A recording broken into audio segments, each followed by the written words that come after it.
आज पुत्रदा एकादशी है। पुत्रदा एकादशी पूरे साल में 2 बार आती है। एक श्रावण के महीने में आती है, दूसरी पोषादिक्रम में आती है। आज पुत्रदा एकादशी है। हमारे यहाँ इसको शिव महापुराण में श्रावण शुक्ल एकादशी भी कहते हैं। और कहते हैं ये सती माता ने श्रावण के महीने में यही एकादशी के दिन से जो व्रत साधना करना प्रारंभ करी थी वो सुख देने वाली थी। पहली बार माता सती ने भगवान शंकर की आराधना आज ही से चालू करी थी। निवेदन है आपसे भी, कोई कार्य अटक रहा है, तकलीफ आ रही है, दुख है, लक्ष्मी नहीं आ रही, परेशान हो, तो आज पुत्रदा एकादशी है। 108 बेलपत्र की, जो बेलपत्र होते हैं उसकी, इसको छेद तो करते नहीं है सुई से, बेलपत्र की डंडी को बांधते जाओ 108 बेलपत्र की माला बना लो। और माला बनाकर भगवान शंकर के गले में, शंकर के शिवलिंग को जो चढ़ा देता है उसकी मनोकामना भगवान शंकर पूरी कर देते हैं। महाराज आज पुत्रदा एकादशी है। जिस नारी को संतान नहीं हो रही हो, बहुत प्रयास कर लिया हो, पुत्रदा एकादशी पूरे साल में 2 बार आती है। एक श्रावण के महीने में आती है, दूसरी पोषादिक्रम में आती है।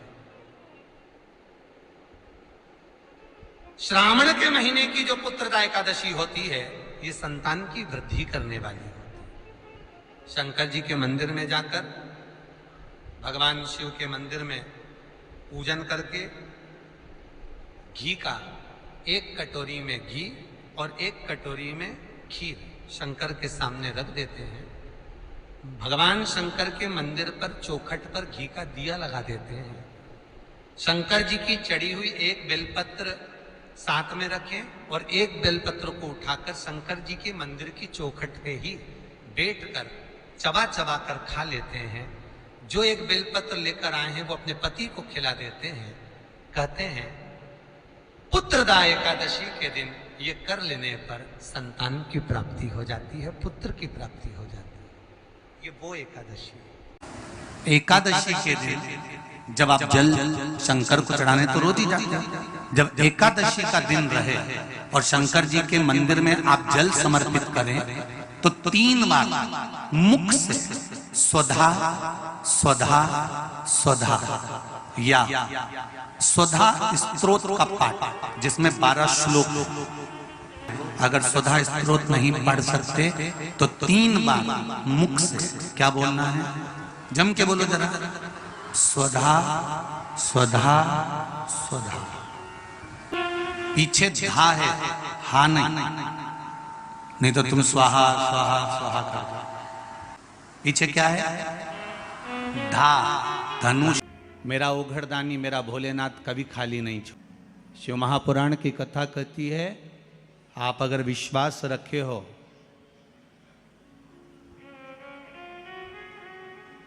सफेद आंकड़े की जड़, जिस नारी का संतान नहीं हो, गर्भ नहीं ठहरा हो, सफेद आंकड़े की जड़, जिस देव अधिदेव महादेव की कथा जिस तुम्बरुका जी ने श्रवण कराई है, शंकर भगवान जिनके सामने बैठकर शिव पुराण की कथा सुन रहे हैं, उन तुम्बरुका जी का नाम लेकर शिवलिंग पे से 21 बार घुमाकर मंदिर में ही कमर पर 7वें दिन रजस्वला धर्म के जो बांध लेता है और 1 पीपल का पत्ता अवधूतेश्वर महादेव का नाम लेकर शंकर पर चढ़ाकर उसको गाय के दूध में उकाल कर रात्रि को दोनों पति पत्नी अगर पीकर सोते हैं, 3 महीने में भगवान भोलेनाथ उसकी गोद भर देते हैं। ये शिव तत्व। शंकर देता जरूर है। श्रावण महीने की एकादशी के दिन गंगा के जल में मात्र 7 बेलपत्री डालकर जो नंदीश्वर भगवान अर्थात जो शंकर जी के शिवलिंग के सामने नंदी होता है, उस नंदी के चरण पर गंगा का जल चढ़ाकर बेलपत्री शिव पर समर्पित कर देता है, उसके घर में रुपया रुकना चालू हो जाता है। फिर वो गलत जगह पर नहीं जाता, गलत स्थान पर वो धन जाएगा ही नहीं। बेटा अगर व्यसन में पड़ा हुआ है, मदिरापान में पड़ा हुआ है, मांसाहार में, जुए आदि में जा रहा है, तुम्हें लग रहा है कि मेरा बेटा गलत मार्ग पर जा रहा है, ये मित्र दोस्ती गलत हो रही है, वो सही जगह पर आ जाए, करना है एकादशी। कई लोग इसको धन के लिए भी करते हैं, संपदा के लिए। संपदा के लिए अर्थात जिसका व्यापार नहीं चलता, जिसके घर में पैसा नहीं आता, या नौकरी नहीं लग रही, या सर्विस नहीं लग रही, आप अप्लाई कर रहे हो, जगह जगह जाकर इंटरव्यू भी दे रहे हो और पैसा नहीं आ, तो उसके लिए भी प्रयास किया जाता है। पर उसके लिए यहाँ पर जो धन के लिए करते हैं, उसके लिए विष्णुपदी के लिए करते हैं। मतलब जैसे गंगा के जल में तुलसी के 11 पत्ते डाले जाते हैं। कितने पत्ते डालते हैं? 11 तुलसी के पत्ते डालते हैं, और उसको किसी भी नारायण के मंदिर में, राम कृष्ण शिव, शंकर नहीं, राम कृष्ण भगवान विष्णु दत्त आदि जितने नारायण के मंदिर हैं, उस मंदिर में किसी भी पात्र में, एक छोटे से पात्र में उसको भरकर रखी आते हैं महाराज। उससे भी जॉब, सर्विस, नौकरी में सफलता प्राप्त हो जाती है, परंतु वो भी एकादशी को ही होता है। कुछ देर तक पात्र को रखा जाता है, फिर वही पात्र का जल किसी भी वृक्ष के नीचे डाल दिया जाता है, उससे भी नौकरी के लिए फायदा मिलता है। गंगा का जल कोई साधारण नहीं, ये वो मंत्र है जिससे लक्ष्मी दौड़ कर आती है। नारायण तो बाद में आएंगे, पर लक्ष्मी पहले आती है। तो सबसे पहले अगर ओम नमो भगवते वासुदेवाय का हम मंत्र जाप करते हैं, नारायण का अगर हम मंत्र जप रहे हैं, तो सबसे पहले अगर हमारे घर में कोई प्रवेश करती है तो वो माँ लक्ष्मी प्रवेश करती है, क्योंकि यहाँ मेरे नारायण आने वाले हैं। पहले मैं जाऊं, पहले मुझे पहुंचना होगा, तब नारायण यहाँ पर पहुंचेंगे, लक्ष्मी जी। इसलिए आयाती और नियाती, दाता और विधाता की धर्म पत्नी माता लक्ष्मी की भाभियां जब जब लक्ष्मी जी को बुलाना रहता था, इसी मंत्र को जपती थी। एक बार फिर से बोल लो, ओम नमो भगवते वासुदेव। ये वो मंत्र है जिससे लक्ष्मी दौड़ कर आती है। नारायण तो बाद में आएंगे, पर लक्ष्मी पहले आती है। एक छोटा सा प्रैक्टिकल है, आप करके देखेंगे तो बाबा कुबेर भंडारी वैसे ही भंडार भर देगा। थोड़ा सा प्रयास, अगर आपके सबके घर में गंगा जल है तो एक प्रयास करके देखिएगा।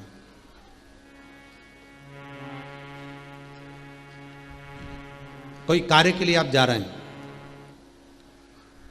और वो कार्य अटक रहा है, नहीं हो रहा, बहुत प्रयास कर लिया आपने, बहुत दिन से लगे हुए कि ये काम होना ही चाहिए, ये काम बहुत जरूरी और होना ही चाहिए, नहीं हो रहा।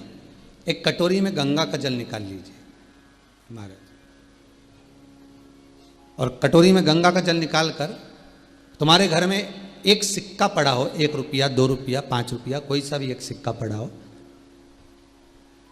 जो भी सिक्का पड़ा, कुंदकेश्वर महादेव का नाम लेकर, जहां परिंडा होता है, पानी का मटका होता है, पितरों का स्थान होता है, हंडा भरते हो, मटका भरते हो, उसके पास में उस कटोरी को रखकर 1 का सिक्का, 2 का सिक्का, 5 का सिक्का, 10 का सिक्का, जो तुम्हारे पास सिक्का पड़ा हो, जो भी तुम्हारे पास पड़ा हो, वो सिक्के को हथेली में लेकर कुंदकेश्वर महादेव का नाम लेकर उस कटोरी में डाल दीजिए, और उस जल को नैनों से लगाकर आप काम के लिए निकल जाइए। वो काम आपका सफल होकर ही रहेगा, छूट नहीं सकता।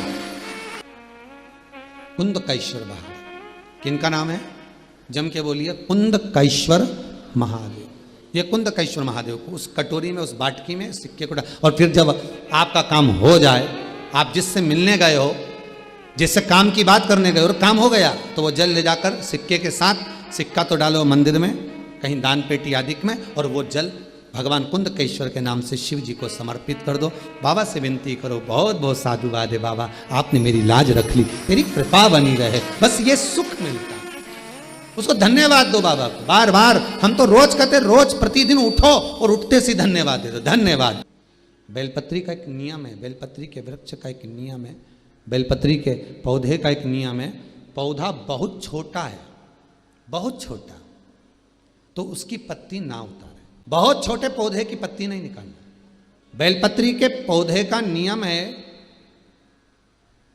आपके ऊपर बेलपत्री का वृक्ष का छांव पड़ने लगे, उसकी डाली आपके मस्तक से ऊंची हो जाए, उसकी छाया, उसकी पत्ती की हवा आपके मस्तक पर लगने लगे, तो उस बेलपत्री के पौधे की पत्ती उतार कर आप शिव को चढ़ा सकते हो। पर यह नहीं लिखा कि उसमें फल नहीं लगे तो चढ़ाओ मत, ऐसा प्रामाणिकता नहीं। गंगा जली का जल सूख रहा है, उसका कारण एक होता है कि परिवार में, घर में या तो किसी की नज़र लग जाती है, हाय लग जाती है, या कोई व्यक्ति किसी ना किसी रूप में उस परिवार में क्लेश या कहीं ना कहीं किसी ना किसी रूप में कोई बीमारी पकड़ने वाली है, तो गंगा की झारी अपने आप सूख जाती है।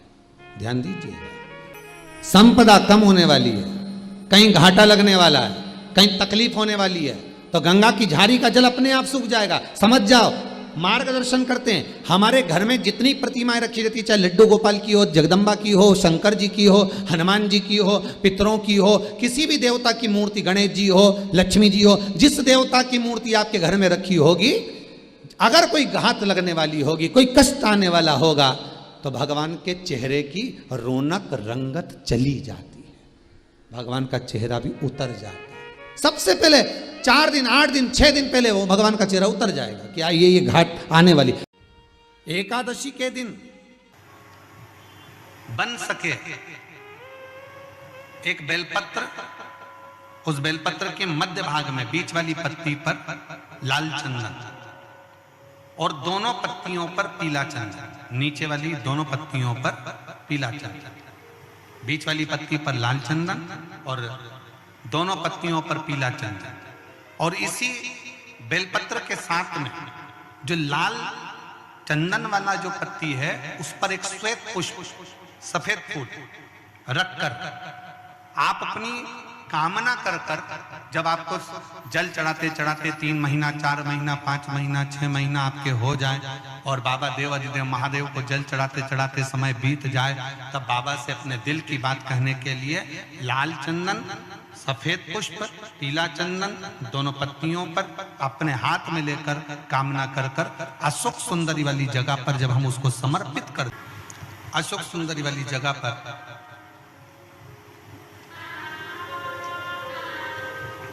ये शिवलिंग जलाधारी और उसके सामने का जो भाग है, उसके मध्य भाग में अशोक सुंदरी का स्थान।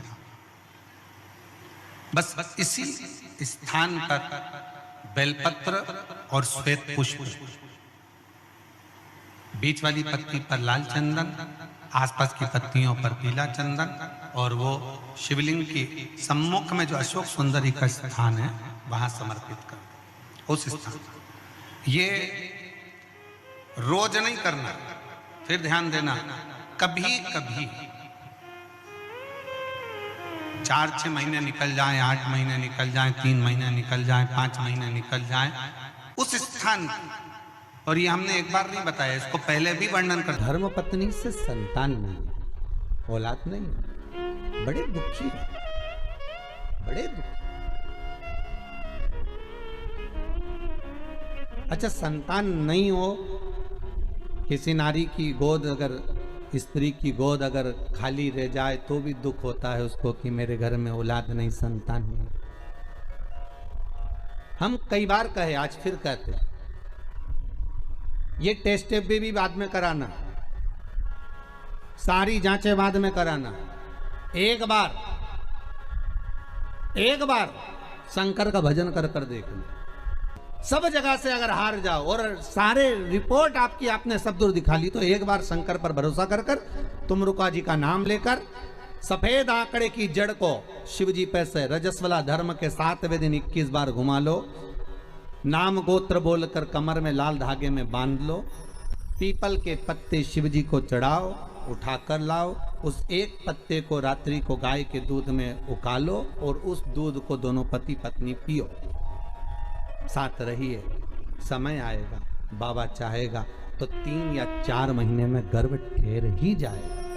सारे डॉक्टर को दिखा लिया अपनी जगह, टेस्ट भी करवा लिया अपनी जगह, पर एक बार प्रयोग, और वो विश्वास रखकर करना पड़ेगा। शंकर पर जो भी कार्य कर रहे हो आप, जो उपाय कर रहे हो आप, शिव का स्मरण कर, भगवान पर अगर विश्वास रखोगे, भरोसो दृढ़ इन चरणन कहो, श्री वल्लभ नक चंद्र छटा बिन सब जगह माही अंधेरो। अगर भरोसा है तो शंकर है, और भरोसा नहीं तो शिव कहां से। विश्वास लेकर अगर आए हो तो काम तो होगा। ये लोग काशी से आए हुए हैं, विश्वास लेकर ही तो आए होंगे कि हम जाएंगे शंकर की कथा में तो बाबा कृपा जरूर करेगा। कई लोग यहाँ पर बैठे हुए हैं जो विश्वास लेकर आए हुए हैं, दूर दूर से आए हुए हैं, केवल विश्वास लेकर कि भगवान कृपा करेगा किसी ना किसी रूप में, मुझे विश्वास है कि बाबा मेरी सुनेगा।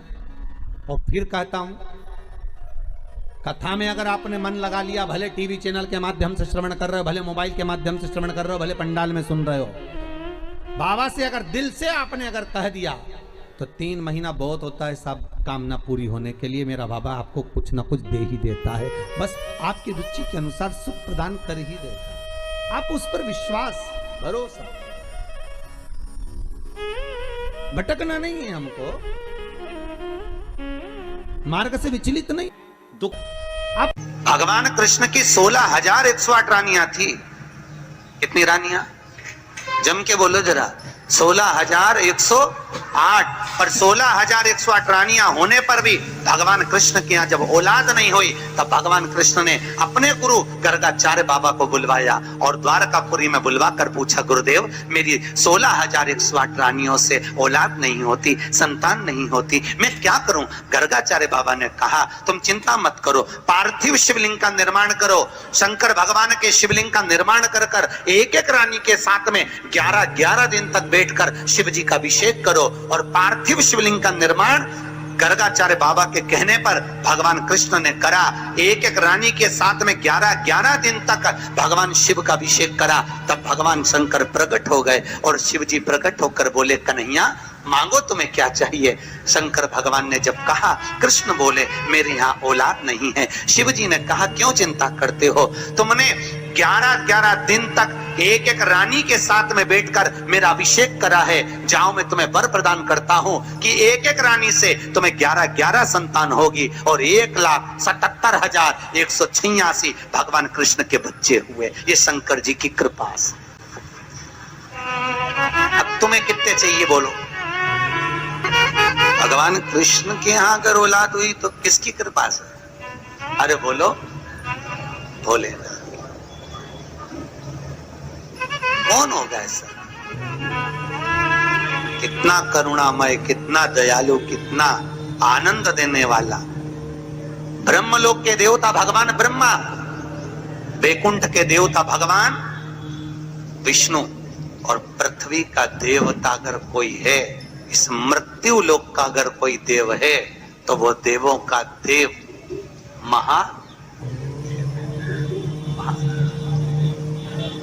पृथ्वी का देव है, मृत्यु लोक का देव है महादेव। शंकर जी कहते हैं, भले तू ब्रह्मा को भज, चाहे तेरी मर्जी पड़े नारायण को भज, पर मृत्यु लोक का देव तो मैं हूं, पाला तो मुझसे पड़ना है ना। तब शंकर भगवान ने भगवान कृष्ण के घर में 16,108 रानियों से जब औलाद नहीं हुई, संतान नहीं हुई, तब भगवान कृष्ण ने नागेश्वर धाम में बैठकर जब भगवान शंकर की आराधना करी, तब शंकर की कृपा से एक एक रानी से 11-11 संतान हुई। 1,77,180 भगवान 181 संतान जब भगवान कृष्ण के यहाँ उत्पन्न हुई तो शंकर भगवान ने जब कृष्ण को औलाद दे दी, राम जी का भंडार भर दिया, इंद्र को सत्ता प्रदान कर दी, चोर को कुबेर बना दिया, वो भगवान शंकर क्या नहीं देते बेटी की विदाई में। पर शिव महापुराण की कथा कहती है कि शंकर भगवान मृत्यु लोक के देव हैं, इसलिए पृथ्वी पर रहने वाले की जो दशा होती है, शंकर उस दशा में रहने वाले हैं। जैसे एक संतान हो जाती है, मान लो एक बच्चा हो गया, एक संतान हो गई, और एक संतान होने के बाद में दूसरी संतान हो ही नहीं रही। किसी को 10 साल हो गए, किसी को 8 साल हो गए, किसी को 5 साल हो गए, किसी को 6 साल हो गए, किसी को 9 साल हो गए, किसी को 12 साल हो गए, दूसरी संतान हो ही नहीं रही। आपने डॉक्टरों को भी दिखाया, इलाज भी करवाया, फिर भी संतान का सुख नहीं है। तो शिव महापुराण में बेलपत्र के वृक्ष का बड़ा सुंदर भाव था। जिसको संतान का सुख नहीं है उसको सफेद आंकड़े की जड़ का प्रयोग करना चाहिए, और जिसके घर में एक संतान हो चुकी है और दूसरी संतान नहीं हो रही है, 8 साल 10 साल 15 साल 20 साल 22 साल हो गए और दूसरी संतान का अगर सुख नहीं है तो उसके लिए बेलपत्री के वृक्ष के नीचे का एक भाव बड़ा सुंदर कहा गया किसी भी सोमवार से आप ये प्रयोग करना प्रारंभ कर सकते। 11 रुद्र होते हैं, 11 रुद्र होते हैं। एक सोमवार को बेलपत्री के वृक्ष के नीचे जाइए और बेलपत्र के वृक्ष के नीचे जाकर एक एक रुद्र का स्मरण करना। क्या है? बेलपत्री के वृक्ष के नीचे जब आप जाएं तो बेलपत्र के वृक्ष के नीचे की ही मिट्टी का एक कुंड, आप लोग क्या कह सकते हैं यहाँ पर, हम क्या बोले उसको, जैसे मिट्टी का एक कटोरी बनाते हैं ना, क्या बोलते हैं उसको, कुंडी बना देते हैं मिट्टी की। बेलपत्री के वृक्ष के नीचे की ही मिट्टी, उसी मिट्टी का एक छोटा सा एक कुंडा बना उसको मिट्टी का। जितने लोग आस्था चैनल पर सुन रहे हैं, जितने लोग फेसबुक यूट्यूब पर श्रवण कर रहे हैं, बड़े ध्यान से सुनिएगा, सावधान। मिट्टी की कुंडी बनाई, उस कुंडी में जल समर्पित कर दिया और जल चढ़ाने के बाद में एक घी का दिया लगाकर वहीं पर थोड़ा सा मीठा, कुछ भी जो आपके पास में हो, घर में जो भी उस समय पर आपके साथ में हो, या तो दूध घर का मीठा हो, जैसे मावे का, खोए का हो या खीर हो, तो वहीं पर एक कटोरी में थोड़ा सा रख दीजिए और उस कुंडी में जो जल चढ़ाया गया है वहां पर उस बेलपत्री के वृक्ष के नीचे भगवान शंकर के 11 जो रुद्र हैं उसमें से एक एक रुद्र का आपको स्मरण करना। 11 रुद्र का नाम क्या है? तो पहले नंबर पर आता है कपाली, दूसरे नंबर पर आता है पिंड, तीसरे नंबर पर आता है भीम, चौथे नंबर पर आता है विरूपाक्ष, पांचवें नंबर पर आता है बिलोहित, छठे नंबर पर आता है शासा, सातवें नंबर पर आता है अजपात, आठवें नंबर पर आता है अहिष्णु, और 9वें नंबर पर आता है शंभु, 10वें नंबर पर आता है चंड और 11वें नंबर पर आता है भव।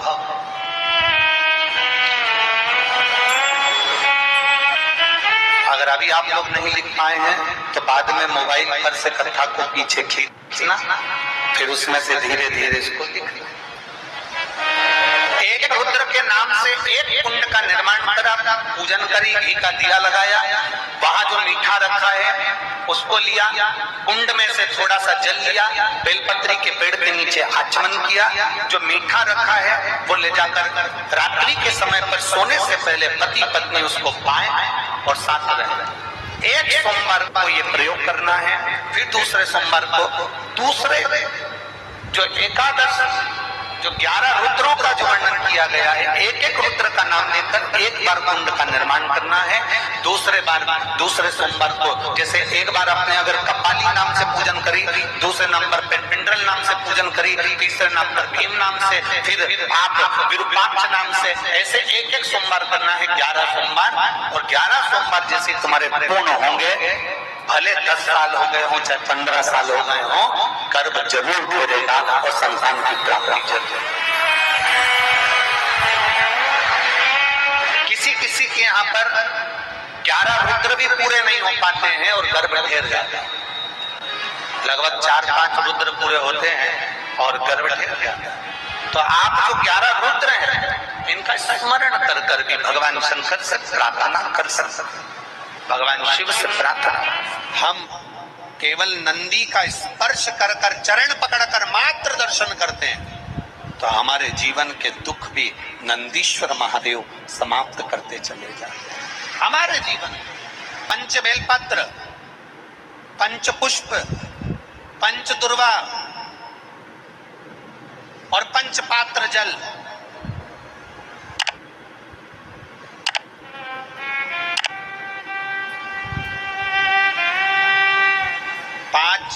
पुष्प, 5 बेलपत्र, 5 दुर्वा और 5 पात्र, मतलब 5 लोटा, जम के बोलो, जल।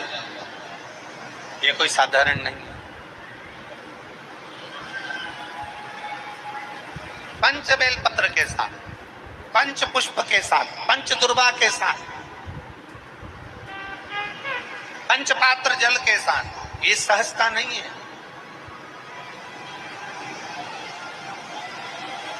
बहुत बहुत ध्यान दीजिएगा। बहुत जिन जिन बच्चों के विवाह में देरी हो रही हो, बेटा बेटी के विवाह में देरी हो रही हो, या सफेद आंकड़े की जड़ तुमरुका जी के नाम से बांधने के बाद भी गर्भ नहीं ठहर रहा, तो 5 दुर्वा, 5 पुष्प और 5 लोटा जल।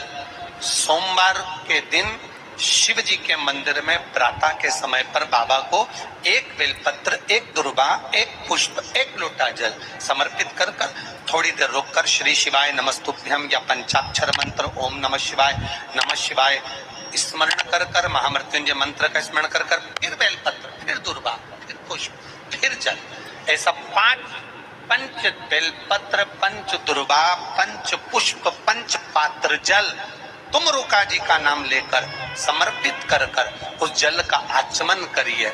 5 सोमवार या 7 सोमवार करिए, बाबा गर्भ अवश्य ठहराएगा और संतान अवश्य हो।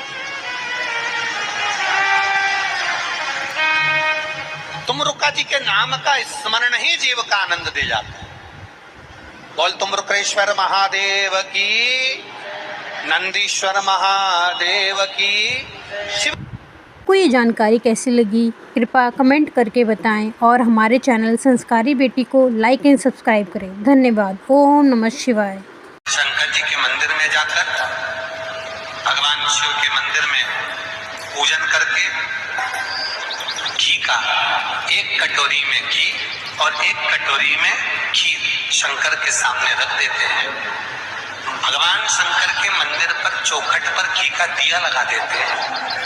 शंकर जी की चढ़ी हुई 1 बेलपत्र साथ में रखें और 1 बेलपत्र को उठाकर शंकर जी के मंदिर की चौखट पे ही बैठ कर चबा चबा कर खा लेते हैं। जो 1 बेलपत्र लेकर आए हैं वो अपने पति को खिला देते हैं। कहते हैं पुत्रदा एकादशी के दिन ये कर लेने पर संतान की प्राप्ति हो जाती है, पुत्र की प्राप्ति हो जाती है। एकादशी के दिन गंगा के जल में मात्र 7 बेलपत्री डालकर जो नंदीश्वर भगवान अर्थात जो शंकर जी के शिवलिंग के सामने नंदी होता है, उस नंदी के चरण पर गंगा का जल चढ़ाकर बेलपत्री शिव पर समर्पित कर देता है, उसके घर में रुपया रुकना चालू हो जाता है। फिर वो गलत जगह पर नहीं जाता, गलत स्थान पर वो धन जाएगा ही नहीं। बेटा अगर व्यसन में पड़ा हुआ है, मदिरा पान में पड़ा हुआ है, मांसाहार में, जुए आदि में जा रहा है, तुम्हें लग रहा है कि मेरा बेटा गलत मार्ग पर जा रहा है, ये मित्र दोस्ती गलत हो रही है, वो सही जगह पर आ जाए तो हो रही है। 30,000 रुपये महीना, 40,000 रुपये महीना कमा कर लेकर भी आ रहे हो, कमाई तो आपकी हो रही है। 30-40 हज़ार रुपये महीना आप कमा रहे हो, 50,000 रुपये महीना, 1 लाख, 2 लाख, 4 लाख रुपये आप कमा भी रहे हो, पर आया और चला गया, उसका क्या करोगे?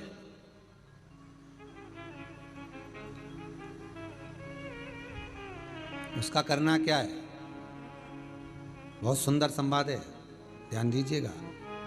जिसके घर में कमाने वाले 2-4 हैं, पैसा तो आ रहा है पर घर में टिक नहीं रहा, डॉक्टर में, पुलिस में, एक्सीडेंट आदि में, कहीं गलत जगह पर व्यसन में अगर पैसा जा रहा है, जुए में, मांसाहार, मदिरा पान, या कहीं आया पैसा आने में कमी नहीं, आ रहा है पर टिक नहीं रहा, रुक नहीं रहा, कोई मांगने आ गया, दे दिया, फिर वहां से अपने पास नहीं आ रहा, अपन कह रहे भैया हमारा पैसा लौटा दो, नहीं आ रहा।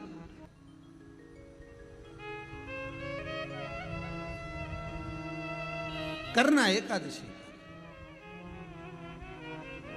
कई लोग इसको धन के लिए भी करते हैं, संपदा के लिए। संपदा के लिए अर्थात जिसका व्यापार नहीं चलता, जिसके घर में पैसा नहीं आता, या नौकरी नहीं लग रही, या सर्विस नहीं लग रही, आप अप्लाई कर रहे हो, जगह जगह जाकर इंटरव्यू भी दे रहे हो और पैसा नहीं आता, तो उसके लिए भी प्रयास किया जाता है। पर उसके लिए यहाँ पर जो धन के लिए करते हैं, उसके लिए विष्णुपदी के लिए करते हैं। मतलब जैसे गंगा के जल में तुलसी के 11 पत्ते डाले जाते हैं।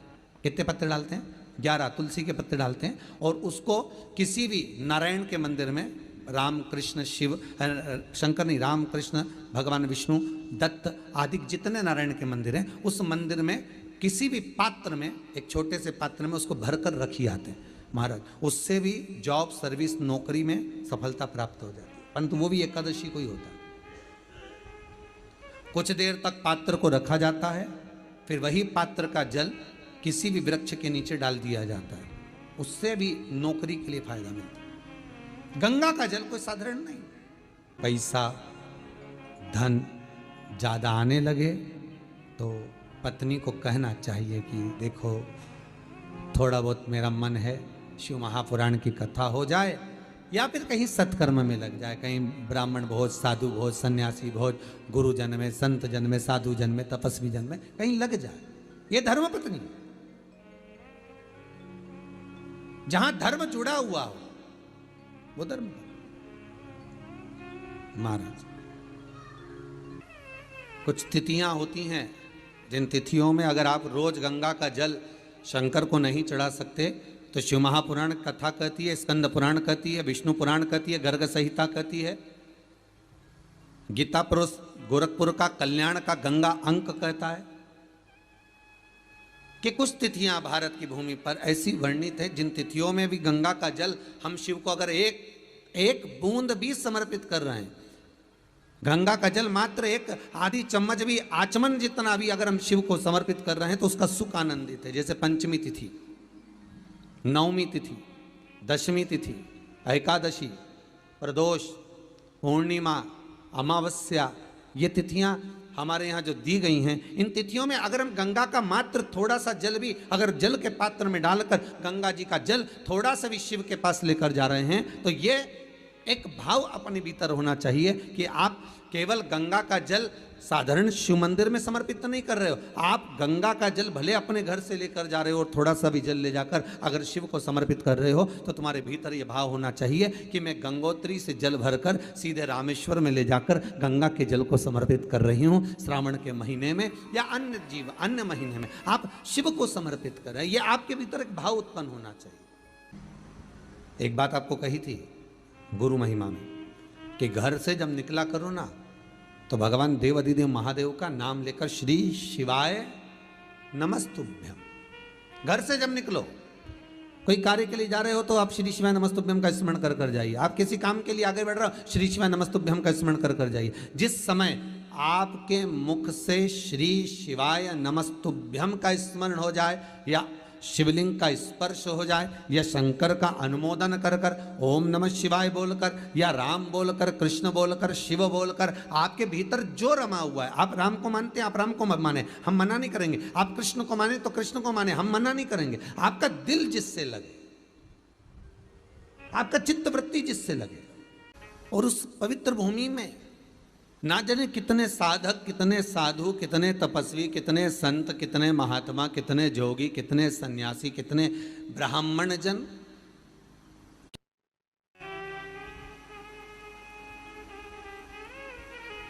पवित्र भूमि,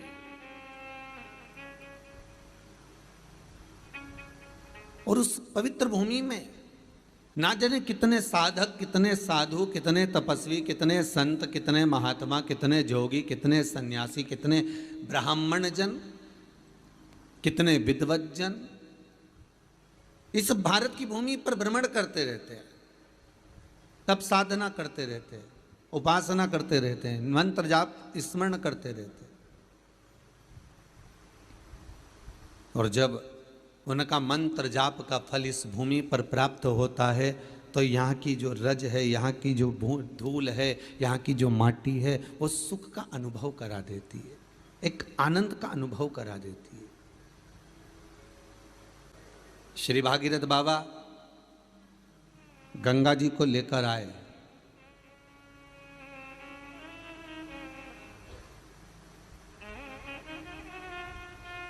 भागीरथ बाबा तो गंगा जी को लेकर आए 60,000 काकाओं के उद्धार के लिए, और वो गंगा भी बहती हुई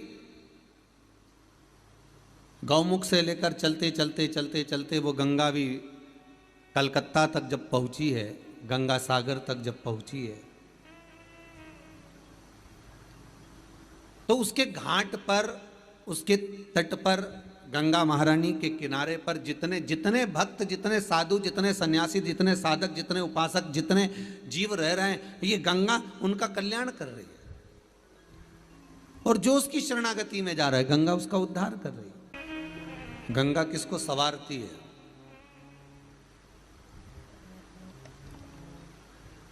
किसी ने कहा कि प्राण छूटे और गंगा जी में ले जाकर अस्थियों को छोड़ दो तो गंगा मोक्ष देती है।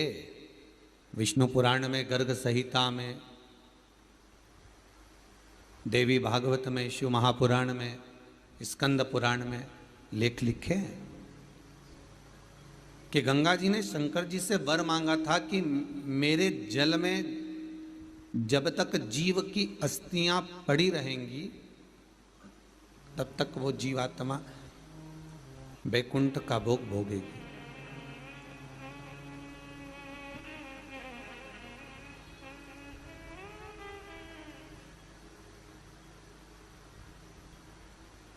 पर गंगा जी ने एक बात और कही है, शिव महापुराण में आपने श्रवण करा ना करा, पर एक बात और गंगा जी कह रही हैं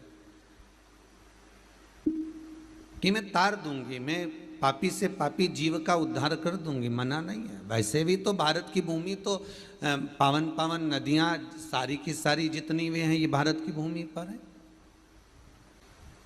ये भारत माता पर विराजमान। सारे के सारे पावन तीर्थ इस भारत की भूमि पर विराजमान है।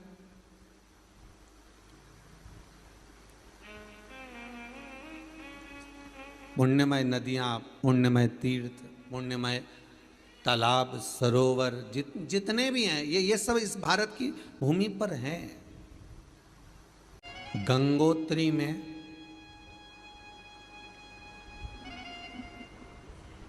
आप लोग गए होंगे, कई लोग गंगोत्री, बद्रीनाथ के जो 4 धाम हैं,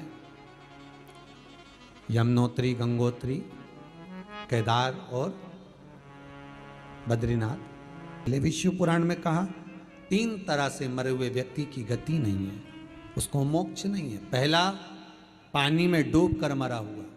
दूसरा, सर्प के डसे से मरा हुआ। तीसरा, स्त्री के हाथ से, नारी के हाथ से मरा हुआ व्यक्ति, इसकी गति नहीं है, मोक्ष नहीं है इसकी। इनकी गति केवल एक है, वो है शिव महापुराण की कथा। अगर कोई पानी में डूबकर मर भी गया है तो उसके परिवार का, उसके कुल का व्यक्ति अगर एक बार शंकर की कथा भले यहां आकर ना सुने, टीवी के सामने भी बैठकर सुन रहा है। एकादशी के दिन शंकर भगवान को चावल का दाना चढ़ाना चाहिए कि नहीं चाहिए? किसी ने पूछा कि चावल का दाना एकादशी पर भगवान शंकर को चढ़ा सकते हैं, चावल का दाना शंकर जी को चढ़ाते क्यों है, पहले तो वो समझ। बेलपत्री का तो महत्व आपको बार बार बताया कि बेलपत्री शिव जी को क्यों चढ़ाई जाती है, कहीं रोग के लिए, कहीं बीमारी के लिए, कहीं किस कार्य के लिए, कहीं कोई कार्य के लिए, कहीं कोई कार्य के लिए। चावल का दाना अगर हम शंकर भगवान को चढ़ा रहे हैं तो क्यों चढ़ा रहे हैं, उसका कारण क्या है? चावल का दाना शिव को चढ़ाने का केवल एक कारण रहता है कि चावल को अक्षत कहते हैं। अक्षत का मतलब होता है अक्षय।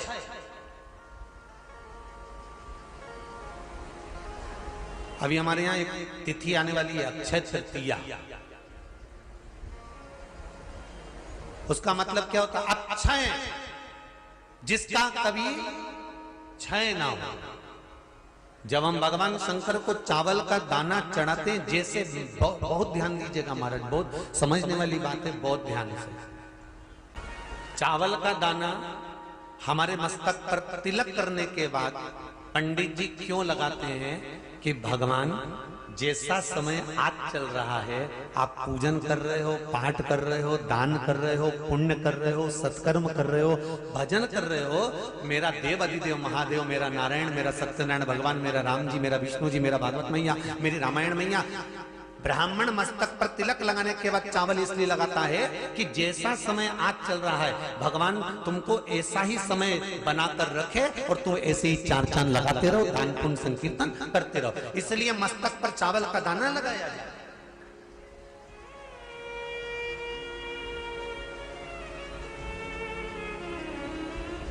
कोई मर जाता है,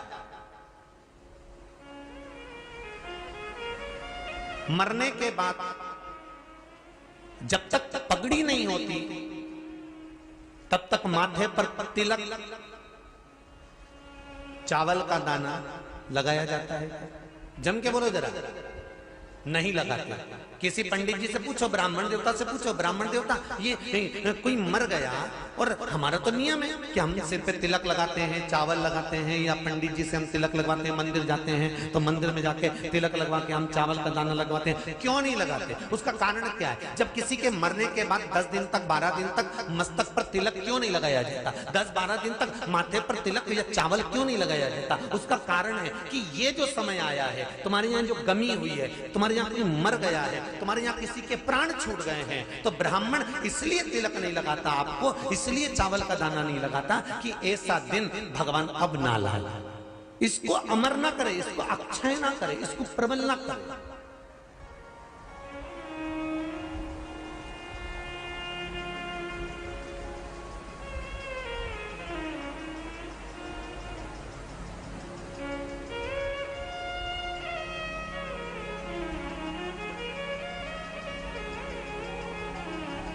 और जब चावल का दाना, तो यहां शिव महापुराण की कथा करी, चावल का दाना हम शिव जी को क्यों चढ़ाते हैं, भगवान को क्यों समर्पित करते हैं, भगवान की पूजन में अक्षत क्यों समर्पित करते हैं, चावल क्यों समर्पित करते हैं, उसका कारण क्या है? तो कहा आज मैंने जब चावल का दाना आपको समर्पित करा है, जिस भाव से, जिस विश्वास से, जिस श्रद्धा से, जिस मन से मैं आपको रिझा रही हूं, हे भोलेनाथ मेरी ये मनोकामना पूर्ण कर, इसको अक्षय कर देना, इसको अमर कर देना, बस इतनी कृपा आप कर। किसी ने पूछा एकादशी के दिन चावल चढ़ाए कि नहीं चढ़ाए, तो यहां तो सीधी सीधी बात है, बीमारी देखकर थोड़ी ना आती है कि नवरात्र चल रहे हैं कि सावन का सोमवार चल रहा है। बीमारी तो बीमारी। तुम चावल मत खाओ। तिरुपति कौन कौन गया? हाथ उठाओ। ठीक है। जगन्नाथ जी कौन कौन गया? हाथ उठाओ। हाँ ठीक है। द्वारका जी कौन कौन गया? हाथ उठाओ। ठीक है। बद्रीनाथ कौन कौन गया? हाथ उठाओ। ठीक है। एकादशी के दिन कभी तुम बद्रीनाथ चले जाओ, एकादशी के दिन तुम द्वारका चले जाओ, एकादशी के दिन तुम तिरुपति चले जाओ, एकादशी के दिन तुम जगन्नाथ चले जाओ, एकादशी के दिन तुम्हारी मर्जी पड़े भगवान के किसी धाम में चले जाओ और भगवान को भोग लगाओ और उनकी थाली को झांक कर देखना, उसमें चावल जरूर मिलेगा। उसमें ऐसा नहीं है कि चावल नहीं मिलेगा। बद्री नारायण में भगवान को चावल का भोग लगा हुआ मिलेगा, द्वारका में चावल का भोग लगा हुआ मिलेगा, आपको जगन्नाथ में चावल का भोग लगा हुआ मिलेगा, तिरुपति में मिलेगा, द्वारकाधीश में मिलेगा, नाथू द्वारा में मिलेगा, सांवरिया सेठ में मिलेगा, काकरोली जी में मिलेगा। आप जहां जाओगे वहां पर एकादशी के दिन भगवान को चावल आएगा, क्योंकि भगवान के लिए परहेज नहीं है। जो काम में डूबा हुआ है, जो आसक्ति में डूबा हुआ है, जो लोभ में डूबा हुआ है, जो वासनाओं में डूबा हुआ है, जो तृष्णा में डूबा हुआ है, और जो माता के गर्भ से जन्म लिया, एकादशी के दिन चावल उसको नहीं खाना। अब हमारे यहां तो कहावत में कहते हैं, राम जी की जब स्तुति गाते हैं तो कहते हैं भय प्रगट। आती है आप लोगों को? एक लाइन तो आती होगी, गाओ जरा। भय प्रगट दीन कौशल। अब रामचरितमानस में कहा भय प्रगट कृपाला। प्रगट मतलब एकदम सामने आ गए। यहां लिखा है पेदा भय लाला। अगर तुलसीदास जी लिखते तो जन्म लिया होता राम जी ने तो तुलसीदास बाबा लिख देते कि पैदा भय, माता के गर्भ से इनका जन्म। नहीं नहीं नहीं, यहाँ कहा भय प्रगट कृपाला दीन कौशल्या। यहाँ प्रगट। एकादशी के माता पिता कौन है? सबसे पहले एकादशी का व्रत किसने रखा था?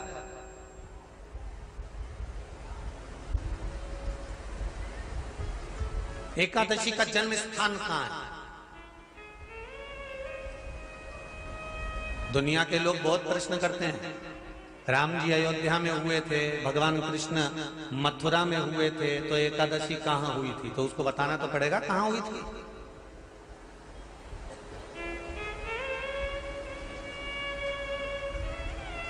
उसमें हमने वर्णन किया कि एकादशी के माता पिता कौन है, एकादशी का व्रत सबसे पहले किसने करा, एकादशी का जन्म कहां हुआ, एकादशी को क्यों चावल नहीं खाते, एकादशी के दूसरे दिन चावल का दाना खाना क्यों जरूरी है।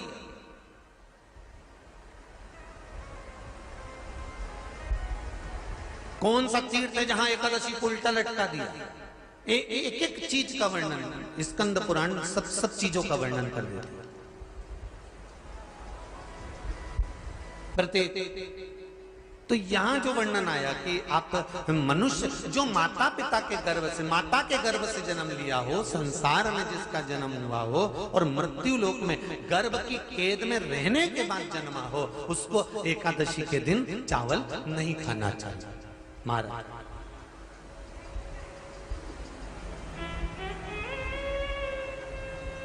पर यहां शास्त्र ये नहीं कहता कि भगवान को चावल नहीं चढ़ाना चाहिए। यहां शास्त्र कहता है आप शिव जी को चाहे एकादशी हो, चाहे द्वादशी हो, चाहे प्रदोष हो, चाहे पूर्णिमा हो, चाहे अमावस्या हो, चावल का दाना आप भगवान शिव को समर्पित कर सकते हो और ज्यादा नहीं। शंकर कभी ये नहीं कहते कि मुझे बहुत सारा चढ़ा। शंकर जी की कथा कहती है कितना, मात्र एक चावल का दाना। हम तो उनसे भी कहेंगे जो लोग कहते हैं ना कि हम आज हमारा सावन का महीना है तो आज हमें भगवान को 1.25 लाख बेलपत्र चढ़ाएंगे, तो कोई कहता हम 1000 बेलपत्र चढ़ाएंगे, तो कोई के हम 5000 चढ़ाएंगे, कोई के हम 50,000 चढ़ाएंगे। मेरा निवेदन केवल इतना है, तुम तो एक चढ़ा। और ये भी जरूरी नहीं है एक बेलपत्र भी कब चढ़ाई जाती है शंकर भगवान को, जब तुमने किसी एक बेलपत्र का पेड़ लगाया होगा और वो पेड़ बड़ा हो गया होगा, तब तुम हकदार बनते हो कि किसी के पेड़ की बेलपत्र तोड़कर शिव को चढ़ाई जाए। मान लो कोई व्यापार, कोई दुकान, कोई फैक्ट्री आपकी ठीक नहीं चल रही है, आप ठेला लगा रहे हो, सब्जी की दुकान लगा रहे हो, कोई दुकान खोलकर बैठे हो, कोई फैक्ट्री लगाकर बैठे हो, कोई व्यापार कर रहे हो और उस व्यापार में तुम्हें आनंद नहीं आ रहा, बहुत तकलीफ चल रही है, बहुत तकलीफ, सब कुछ करके देख लिया पर वो तकलीफ मिटी नहीं रही। तो थोड़े दिन, थोड़े समय किसी भी शंकर के मंदिर में बटकेश्वर महादेव के नाम से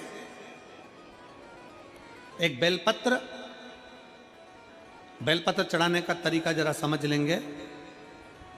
आप अगर जिस दिशा में खड़े हो, अगर आप शंकर के शिवलिंग के इधर हो तो बेलपत्री का डंडी का मुख आपकी ओर होना चाहिए।